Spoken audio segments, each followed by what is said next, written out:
नमस्ते विद्यार्थी मित्रों, धोरण 11 रसायण विज्ञान एकम 2 परमाणुનું બંધારણ ભાગ 6 ભાગ 5 માં આપણે ક્વોન્ટમ આંક વિશે ચર્ચા કરી હતી અને તેમાં મુખ્ય ક્વોન્ટમ આંક અને ગૌણ ક્વોન્ટમ આંક વિશે ચર્ચા કરી હતી। સાથે સાથે કોષ, પેટાકોષ અને એ બંનેમાં રહેલા મહત્તમ ઇલેક્ટ્રોનની સંખ્યા વિશે ચર્ચા કરી હતી। અહીં પરમાણુનું બંધારણ અંગેનો એક ડાયાગ્રામ, જેમાં ન્યુક્લિયસ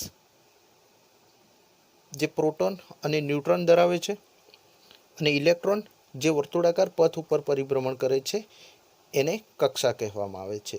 સાથે સાથે કોષ શેનો બનેલો હોય છે તો કે ઇલેક્ટ્રોનનો બનેલો હોય છે, જેમાં દરેક કોષમાં ઇલેક્ટ્રોનની સંખ્યા જુદી જુદી હોય છે।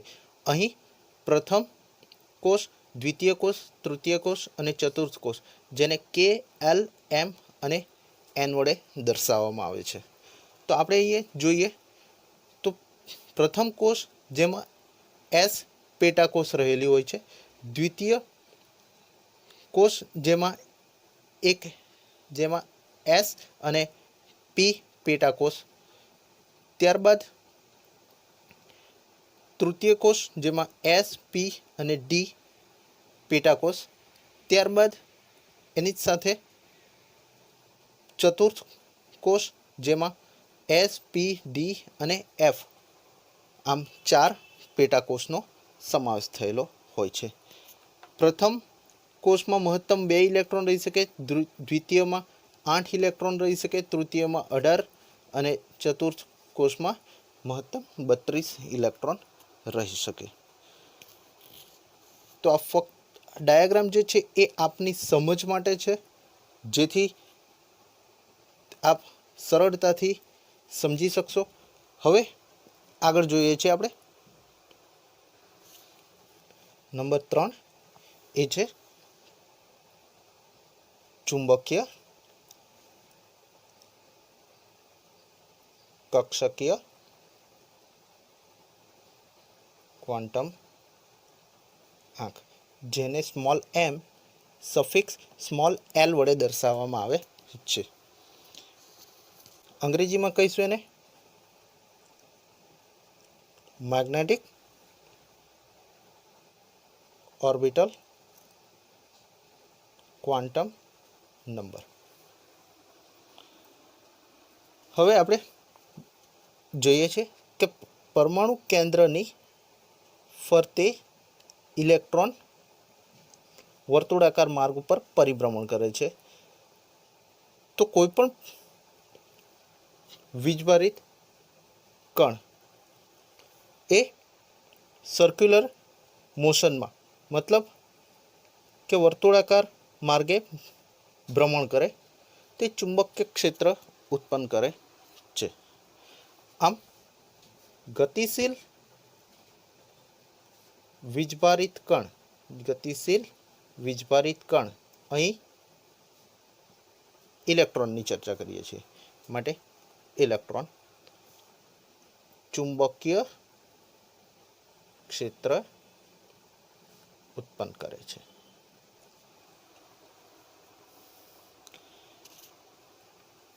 ત્યારબાદ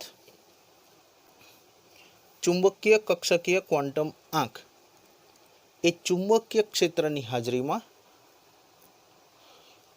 કક્ષકોનું સ્થિતિમાન દર્શાવે છે। એટલે કે દિક વિન્યાસ, એટલે બીજી દિશાઓ કરતાં અમુક ચોક્કસ દિશામાં ઇલેક્ટ્રોન મળી આવવાની સંભાવના વધુમાં વધુ હોય। તો અહીં ચુંબકીય ક્વોન્ટમ આંક ml, અહીં એમ મિલીલીટર ml શબ્દનો ઉલ્લેખ કરવાનો નથી, અહીં માત્ર એમ સફિક્સ એલ, આ રીતે સફિક્સ એલ, ml નથી આ જગ્યાએ, તો આ લખતી વખતે ખાસ કાળજી રાખવી। હવે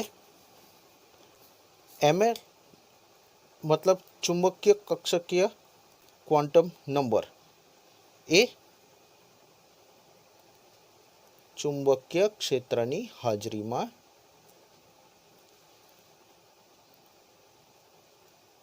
અવકાશમાં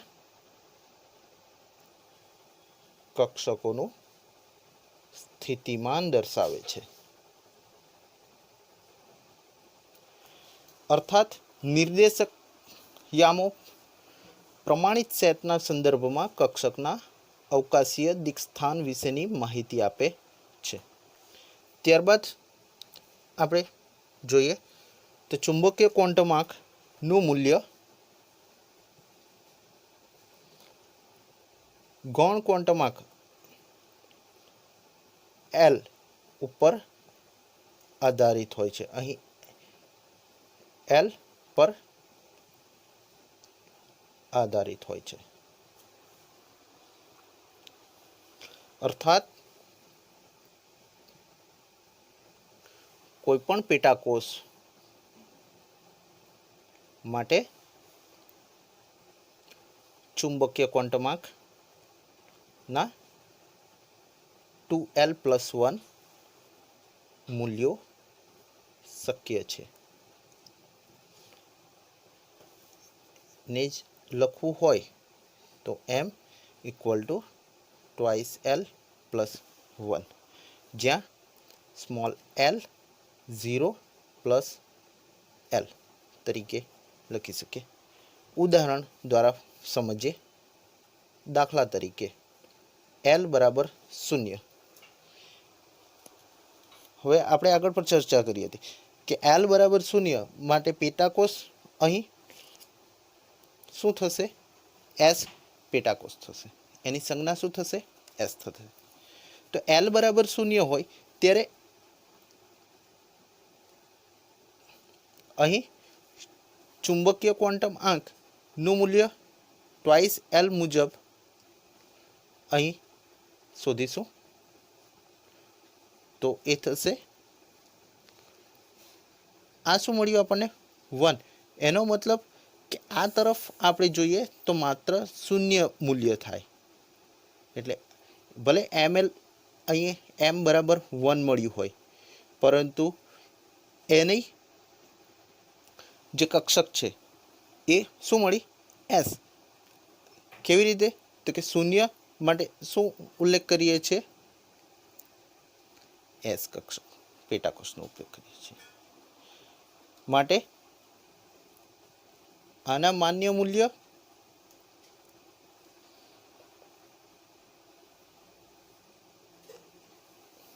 m = 0. ત્યારબાદ l બરાબર 1 લઈએ તો ચુંબકીય ક્વોન્ટમ આંક 2l+1 મુજબ 2 × 1 + 1 = 3 થશે. મતલબ આના માન્ય મૂલ્યમાં 0નો ઉલ્લેખ તો ખરો જ, સાથે સાથે +1 અને આ તરફ -1 આવી ગયું. તો આના જે માન્ય મૂલ્ય છે એના આધારે આપણે જોઈશું તો આપણને 3 ઉપકક્ષક જે છે P માટેની. એટલે અહીં પણ આ બાબત અને આ બાબત સમજવી. ત્યારબાદ l બરાબર 2 માટે એના માન્ય મૂલ્ય થશે 2l+1 મુજબ 2 × 2 + 1 = 5. તો એના માન્ય મૂલ્ય થશે 0 તો ખરો જ, પણ આ તરફ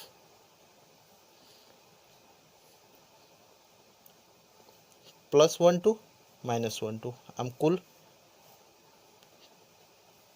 5 ઉપકક્ષક હોય તો એ શેના માટે? ડી કક્ષક માટે. એટલે ડી કક્ષકને કેટલી ઉપકક્ષક? 5. ત્યારબાદ 2l+1 આ તરફ જોઈએ 3 × 6 અને 1 તો કેટલા થશે? 7. હવે આ 7 માન્ય મૂલ્ય કયા? તો 0 ઇન્ક્લુડ, +1 +2 અને +3, -1 -2 -3. मतलब અહીં એફ કક્ષક. મિત્રો આ ખૂબ જ અગત્યનો ટોપિક છે.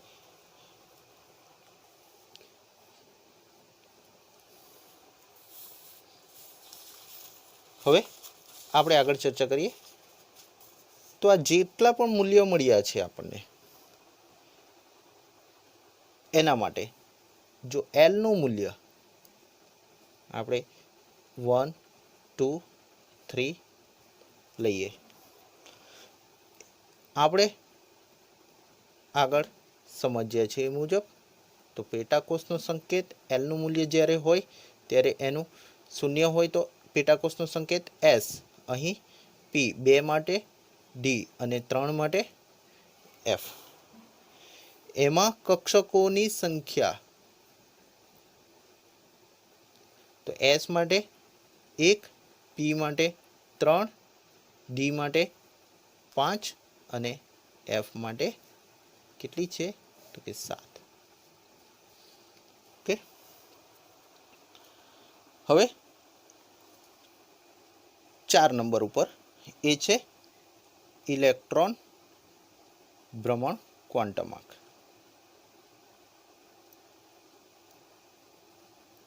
જેને સ્મોલ એમ સફિક્સ એસ વડે દર્શાવવામાં આવે છે, સ્મોલ એસ.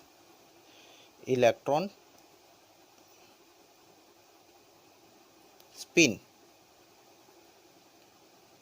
Quantum number. હવે આપણે આગળ જોઈએ કે પરમાણુ કેન્દ્રની ફરતે ઇલેક્ટ્રોન વર્તુળાકાર માર્ગ ઉપર પરિભ્રમણ કરે છે. હવે આ જ બાબતને પરમાણુ કેન્દ્ર છે એને આપણે સૂર્ય સાથે સરખાવીએ અને જે ઇલેક્ટ્રોન છે એને આપણે પૃથ્વી સાથે સરખાવીએ. તો પૃથ્વી જે રીતે સૂર્યની ફરતે ફરે છે અને સાથે સાથે પોતાની ધરી ઉપર પણ ફરે છે, એ જ પ્રકારે અહીં ઇલેક્ટ્રોન સમઘડી દિશામાં અને વિષમઘડી દિશામાં આ પ્રકારે બંને રીતે ગતિ દર્શાવે છે. તો એ જ મુજબ અહીં ઇલેક્ટ્રોન સ્પિન ક્વોન્ટમાર્ક એ ઇલેક્ટ્રોનના ભ્રમણનો દિક વિન્યાસ નો સંદર્ભ આપે છે.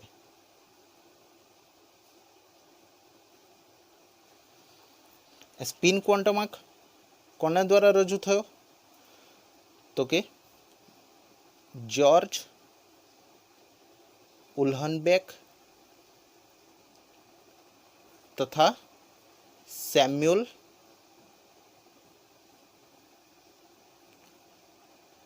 ગોડસ્મિથ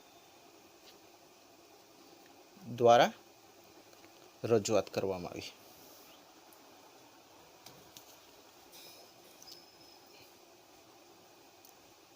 સેમ્યુઅલ ગોલ્ડસ્મિથ.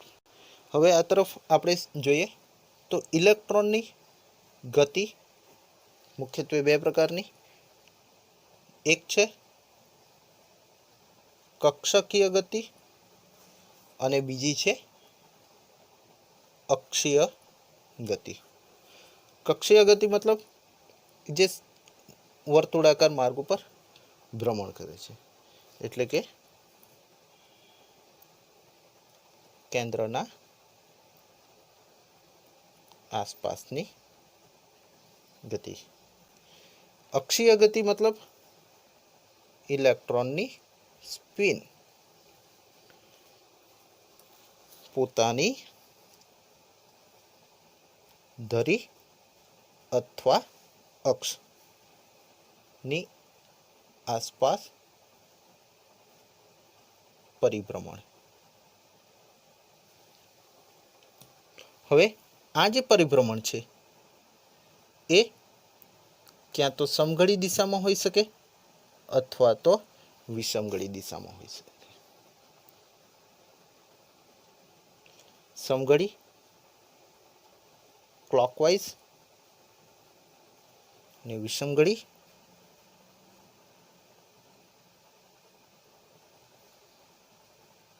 Anti clockwise. જ્યારે સમઘડી દિશામાં હોય ત્યારે એની સ્પીડનું મૂલ્ય +½ જેટલું હોય છે, અને જ્યારે વિષમઘડી દિશામાં હોય છે ત્યારે એના સ્પિનનું મૂલ્ય -½ જેટલું હોય છે. સમઘડી દિશામાં મતલબ અપવર્ડ ડિરેક્શન, અને વિષમઘડી દિશા મતલબ ડાઉનવર્ડ ડિરેક્શન. હવે મિત્રો, જ્યારે આગળ લખાણ થતું હતું એમાં આપણે સમજ્યા હતા કે એસની એક ઉપકક્ષક, જેમાં એક અને બીજો ઇલેક્ટ્રોન, તો એક અપવર્ડ ડિરેક્શન અને બીજો ડાઉનવર્ડ ડિરેક્શન, એટલે આ ઇલેક્ટ્રોનની સ્પિન દર્શાવવામાં આવે છે આ પ્રકારે. બરાબર છે મિત્રો?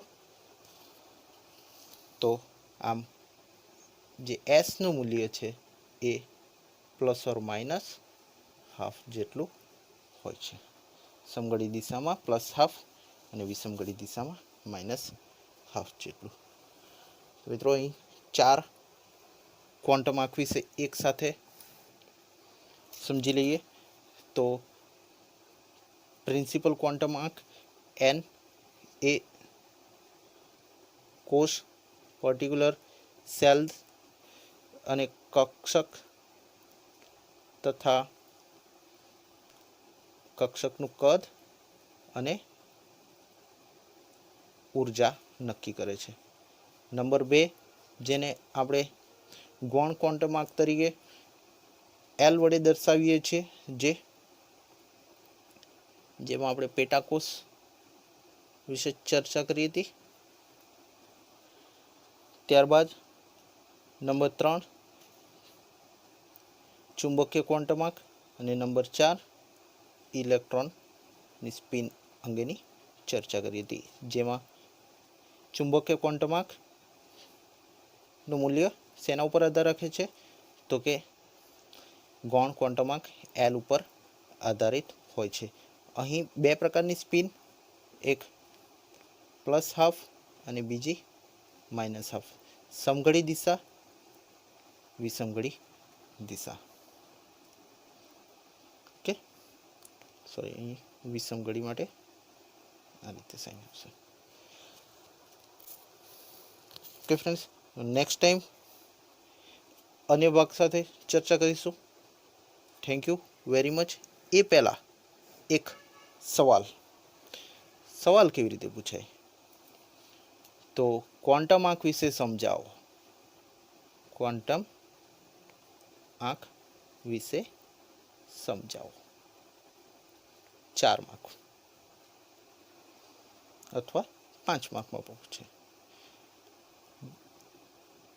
પોર્શન કમ્પ્લીટ આપી દીધા હોય, સંપૂર્ણ રીતે સમજાવવા હોય તો 5 માર્કમાં પણ પૂછી શકે.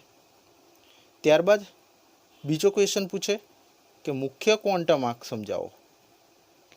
મુખ્ય ક્વોન્ટમ આંક વિશે સવિસ્તર સમજાવો. તો માત્ર અહીં મુખ્ય ક્વોન્ટમ આંક વિશે તો 2 માર્ક્સમાં પૂછી શકે, અથવા બીજો અન્ય કોઈ ક્વેશ્ચન પૂછે જેમ કે ગૌણ ક્વોન્ટમ આંક વિશે સવિસ્તર સમજાવો 2 માર્ક્સ માટે. ઓકે મિત્રો, તો આ માર્ક્સની પણ અહીં ચર્ચા થઈ ગઈ છે. Thank you very much.